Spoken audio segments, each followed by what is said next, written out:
And what I realized with the club is what makes them so mad. As we were cutting the film, the white woman tried to electrocute him, but it didn't work, so he sort of became a sea hero. No, that wasn't the other woman. What I realized about the club is what makes them so angry is when you don't want to be a part of the club and women, black, white, yellow, green, blue, and blue started talking back. Hollywood is as mysterious as a magician's hat, full of oddities and hidden treasures. From lavish events and A-list scandals to the covert attempts to preserve specific films. The entertainment business is a treasure trove of secrets under wraps. Adding to the delicate art of managing artists is masked by mystery. With Oprah's flair, Ice Cube will reveal these fascinating aspects of Hollywood's take on injuring cats. He says that the fortitude of someone like Denzel Washington may put out the fires of the most evil person. I am referring to the group of gatekeepers that we must all deal with. You are aware of them. There have been allegations that Hollywood functions as a sinister organization, with figures such as Jay-Z and Diddy apparently going to great lengths to maximize earnings. In a recent interview with Tucker Carlson, popular rapper Ice Cube made a shocking revelation about the entertainment industry. He claimed that Hollywood elites allegedly cost him a lucrative, once-in-a-lifetime role worth a staggering $9 million, simply because he refused to get vaccinated. I didn't feel safe, but they told you were safe. Apparently, this malevolent force has discovered a disturbing method of financial gain, involving the demeaning of countless young people, mainly female artists. I think you feel better about yourself when you say what needs to be said, when and not afterwards when you go home, and think I should have said this. I could definitely hear him. Ice Cube voiced concerns about the vaccine's hurried development and expressed a genuine fear for his safety in taking it. He made it clear that his decision to not get vaccinated was not about becoming the face of the anti-vaccine movement, but rather about staying true to his convictions and setting an example for his children. Ice Cubes was supposed to star with Jack Black in this highly anticipated Cal Sakurai-produced picture, but at the last minute, he was abruptly removed from the role because Sony demanded that everyone in the cast and crew have a vaccination record before filming in Hawaii. Come down tomorrow at noon, dude. You never know, you might end up with a picture with your boy. I want to see you there, man. I want to see all of my fans in the place Providence, Rhode Island. Ice Cube claimed that since he refused to have the vaccination, he missed out on a $9 million movie role. The rapper and actor Cube said on a recent episode of the $1 Million Game podcast that he turned down a $9 million movie because he didn't want to receive the MF jab. He added, "I don't know how Hollywood feels about me right now." Insiders claim that the vaccination was merely a pretext.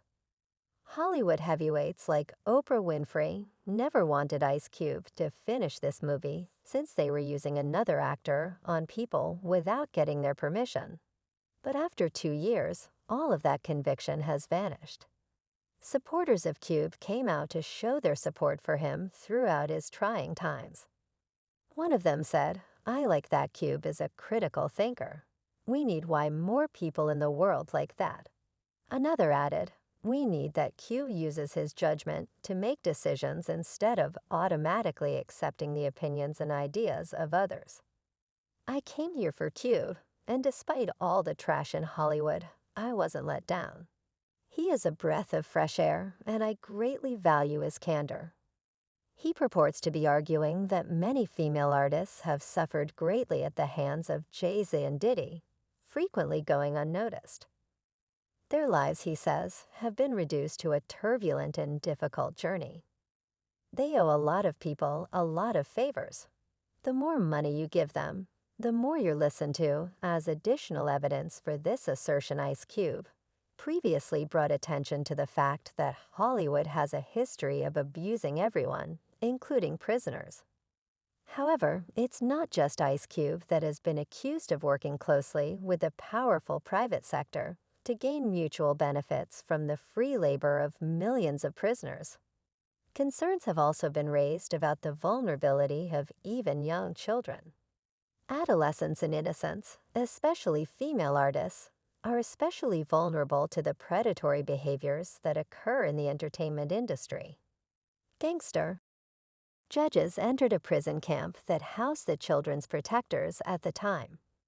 Ice Cube has been making concerning claims for a long time, claiming that the movie industry makes money by making people endure hardships. Interestingly, there appears to be enough evidence to back up this disquieting theory, regardless of whether it comes from record label owners or Hollywood CEOs. Those in positions of authority in the industry are said to have an incentive to see more people incarcerated. These assertions suggest that the underlying motivation is as straightforwardly sinister as one could expect, and they are fully aware of who they are. Many individuals would be left wondering, who is this guy? And stop playing, among other things. Ice Cube made some terrifying revelations when he appeared on Bill Mayer's Club Random podcast. He claims that Hollywood executives support the creation of a violent culture and the thug life, which makes it possible for people to be locked up. This isn't just idle talk. Anyone can see the truth when they examine where the money is going. Ice Cube also made it very clear how Hollywood is connected to the powerful industry that gains from our squabbling and division. I'm not familiar with their identities, but if you trace the money far enough, you'll realize that the same individuals who control record labels also control the jails, which is something that the music industry gains from. Putting impressionable youth in jail and using music to influence the elite to choose a life of crime. Ice Cube discussed this and said, "It seems kind of suspicious, if you want to say that word, that the records that come out are really geared toward pushing people toward that prison industry." The rapper claimed that the entire prison industry was responsible for fostering an atmosphere that increases the likelihood of crime and violence among youth. There is a really sinister and complex social engineering scheme in place here to profit from people's lives, in a way that is somewhat similar to making sure those jails stay full. As discussed by Ice Cube and Bill Mayer on the podcast, record label owners are accused of glamorizing gang culture and violence in their music by purposefully portraying these lifestyles as cool. The implication of this strategy is that it encourages young people to idealize a path of crime and violence. Since rap lyrics can serve as a conduit for people to be inspired to commit crimes that could land them in jail, an increasing number of young people may find themselves entangled in the criminal justice system and denied the chance to start a decent life for themselves. As we all know, Denzel Washington has long spoken out against these kinds of crimes, and it appears that Oprah is on his target this time. According to reports, Washington has responded to grave allegations made against Oprah, stating that there may be legal repercussions for her alleged wrongdoings when more and more information comes to bear. For those who are new to the entertainment industry and want to make a name for themselves,